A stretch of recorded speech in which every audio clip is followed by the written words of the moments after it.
2018-তে দেখতে পারিনি, but 2024 expect করিনি যে দেখতে পারবো, বাট দেখে ফেলেছি।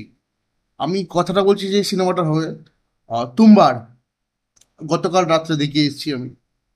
এটা ভোরবেলা শ্যুট করছি আমি, আর নাইট শো দেখে এসেছি। বাট ভিডিওটা রেকর্ড করে আমি থাকতে পারলাম না আর কি। তো চলো, তুম্বার নিয়ে কিছু কথা শুরু করা যাক। তুম্বার হলো এমনই একটা সিনেমা যেটা আমার মনে হয়, আমার আমার পার্সোনালি মনে হয় যে অস্কার লেভেলে পাঠানো উচিত। এই যে RRR বা হেনা তেনা পাঠানো হচ্ছে, সেই সব ক্ষেত্র থেকে দেখতে গেলে তার থেকে তুম্বার অনেকটা বেটার সিনেমা, অনেক বেটার অপরচুনিটি পাবে। বাট পাঠায়নি, সেটা আলাদা কথা। বা পাঠিয়েছিল হয়তো, আমি অতটা খবর রাখিনি ততদিন। বাট তুম্বার নিয়ে আমি যদি কিছু বলতে চাই, অত্যন্ত খুবই ভালো একটা সিনেমা। আচ্ছা, প্রথম কথা বলে দিই, আমি ভিডিওটা এখানে করছি অনেক কারণ আছে। আমার ওই মানে যে ঘরে আমি রেকর্ড করি অলরেডি, সেখানে একটু শর্ট সার্কিটের প্রবলেম হয়েছে, অনেক রকম লাইট ফাইটের প্রবলেম হচ্ছে, যার জন্য এই মানে অগোছালো টাইপের ব্যাপার নিয়ে আমি ভিডিওটা শ্যুট করছি। তার জন্য তোমরা একটু কিছু মনে করো না, এটাতে একটু প্রবলেম হতে পারে।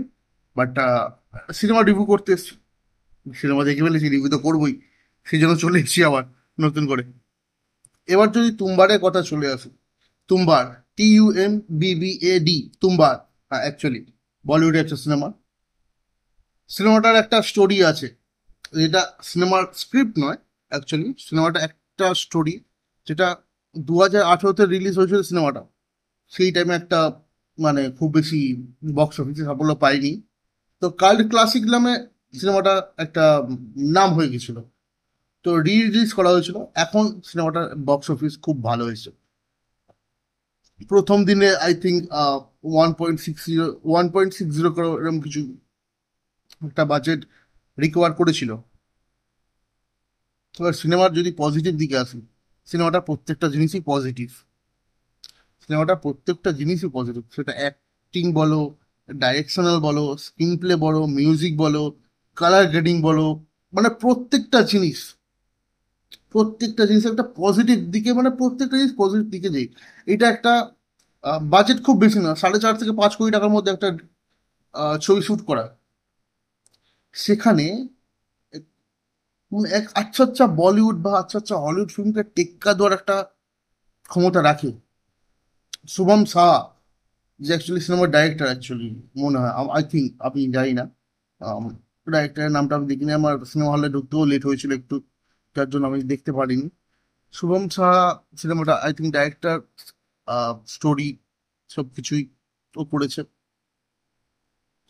তো সিনেমার পজিটিভ দিকের মধ্যে বলতে গেলে সত্যি কথা বলছি, অ্যাক্টিং, শুভম শাহ অ্যাক্টিং তো খুব মারাত্মক, একটা ভালো অ্যাক্টর। না, বলিউডে সেই হিসেবে চান্স পাইনি হয়তো, এখন কি করে যাবে। অনন্যা পান্ডের মতো একগাদা লোক আছে, কল মি বের মতো সিনেমা রিলিজ করে যাচ্ছে, মানে ওয়েব সিরিজ রিলিজ করে যাচ্ছে, তাদের আর কি বলবে তুমি বলো। না মানে বড় লোকই চাল দেখানোটা বড় কথা নয়, বড় লোকই চাল দেখিয়ে যাচ্ছে, কিন্তু তা বলে ক্লিভেজ বা বিকিনি পড়া এইসব এইসব দেখালে তো সিনেমা চলবে না, না। অ্যামাজন প্রাইমে রিলিজ করে দিলাম, এটা তো হয় না, না। সিনেমার আরো পজিটিভ দিক আছে, প্রত্যেকটা ক্যারেক্টারে অ্যাক্টিং, পারফরমেন্স যেটা বলতে পারি আমি, পারফরমেন্স মারাত্মক, এক্সট্রা করে কিছু বলার নেই। স্ক্রিন প্লে মারাত্মক, মানে প্রত্যেকটা, বেশি কোনো সিনেমা না, 1 ঘন্টা 53 মিনিটের সিনেমা আই থিঙ্ক, 1 ঘন্টা 53 মিনিট হচ্ছে তোমাকে এঙ্গেজ করে রাখবে না, সেটা। তোমরা যারা তুমবার দেখোনি এখনো, তাদেরকে আমি বলবো ঘৃণা, তোমাদের মরে যাওয়া উচিত, তুমবার দেখোনি ভাই, তুমবারকে দেখে না, একটা দারুণ সিনেমা, দেখো তোমরা। এখন তোমরা তো OTT-তে দেখোনি, এখন OTT থেকে যারা ছিল তারা মানে যেসব চ্যানেলে ছিল তারা তুলে দিয়েছে, হলে এসছে দেখে আসো, নাহলে কোনো মানেই হয় না। গতকাল রাতে রাতে দেখে এসেছি আমি। এবার যেটা বললাম, অ্যাক্টিং প্রত্যেকের মারাত্মক, স্ক্রিন প্লে মারাত্মক, BGM মানে গুজ বাম্পস দেওয়ার মতো। 1 ঘন্টা 53 মিনিটের সিনেমা, ঠিক আছে, সিরিয়াসলি বলছি, যে 1 ঘন্টা 53 মিনিট তোমাকে পুরো বেঁধে রাখবে, পুরো বেঁধে রাখবে, এমনই একটা সিনেমা। আমি এটাকে মানে রিভিউ করতে চাই না, বাট দেখে এসেছি যেহেতু সেই কারণে রিভিউ করতে হচ্ছে।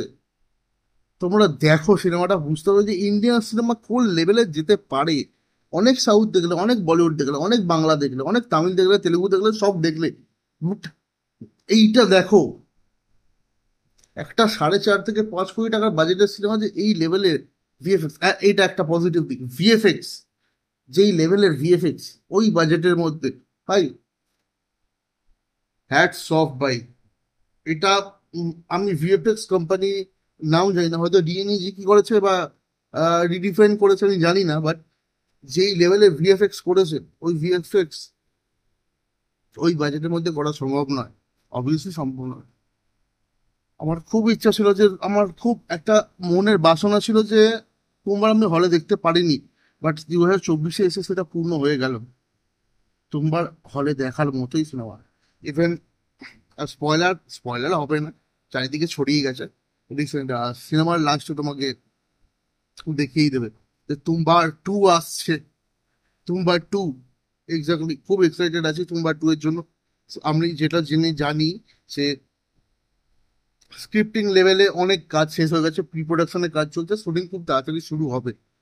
তো শুভম শাহ, দেখো এখানে স্পয়লারের কিছু নেই, 2018 সিনেমা, স্পয়লারের কোনো কথাই হবে না। শুভম শাহ তো ক্যারেক্টারটা দেখিয়েছে, মরে গেছে, ওর এবার ওর ছেলের ক্যারেক্টারটাকে হয়তো নিয়ে এগোবে। তো সেখানে অনেক কিছু সম্ভাবনা আছে, অনেক কিছু ব্যাপার আছে, সেটা তোমরা 2-তে মানে দেখাবে। তো খুব এক্সাইটেড আছি।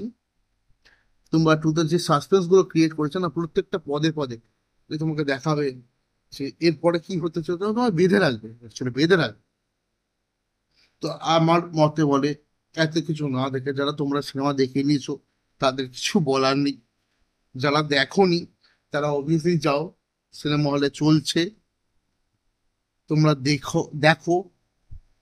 সাউথ সিটি আইনক্স, সিনেপলিস, নভিনা, অনেক অনেক অনেক অনেক জায়গায় চলছে, অনেক জায়গায় চলছে। তোমরা সিনেমাটা একবার হলে এক্সপিরিয়েন্স করো, মানে থিয়েটার এক্সপিরিয়েন্স যেটাকে বলে, থিয়েটার এক্সপিরিয়েন্সটা করো, তোমাদের ভালো লাগবে।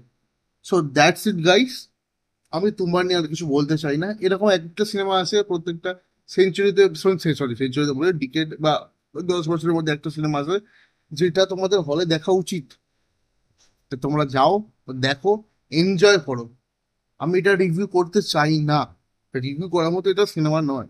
কারণ রিভিউ করা হলে 2018-এ অনেকে রিভিউ করে দিয়েছে, তো সেটা নিয়ে আমি রিভিউ করতে চাই না। তোমরা যাও, সিনেমাটা দেখো, এনজয় করো, কমেন্টে জানাও কেমন লেগেছে তোমাদের। আমার পার্সোনালি তুমবার খুব একটা ফেভারিট সিনেমা আমার, মানে কি বলবো, বাসনা ছিল, একটা সুপ্ত বাসনা যে তুমবারটা আমি হলে দেখিনি, আজকে দেখে এসেছি, আমার খুব ভালো লেগেছে। তোমরা যাও, দেখো, কেমন লেগেছে কমেন্ট সেকশনে জানাও। যারা নতুন আছে চ্যানেলটাকে সাবস্ক্রাইব করে নাও, বেল আইকনটাকে প্রেস করে নাও। আর এরকম ভাবে নতুন নতুন ভিডিও আমি আনবো, কোনো প্রবলেম নেই, আস্তে আস্তে আনবো। তো তোমরা ওয়েট করে থাকো, আমি আনছি, খুব সিরিয়াসলি আনবে। সামনে অনেক সিনেমা রিলিজ হচ্ছে, অনেক ট্রেলার রিলিজ হচ্ছে, আমি নিয়ে চলে আসবো, ঠিক আছে? তো দ্যাটস ইট গাইস, আজকের জন্য এইটুকু থাক, অনেকটা রাত হয়ে গেছে, আমি ভোরবেলা ফিরেছি অলরেডি, ভোরবেলা হয়ে গেছে, এবার ঘুমও পাচ্ছে অলরেডি, অনেকটা ঘুম পাচ্ছে। তো আজকের জন্য চলো টাটা, দেখা হচ্ছে পরবর্তী ভিডিওতে, ওকে, চলো টাটা।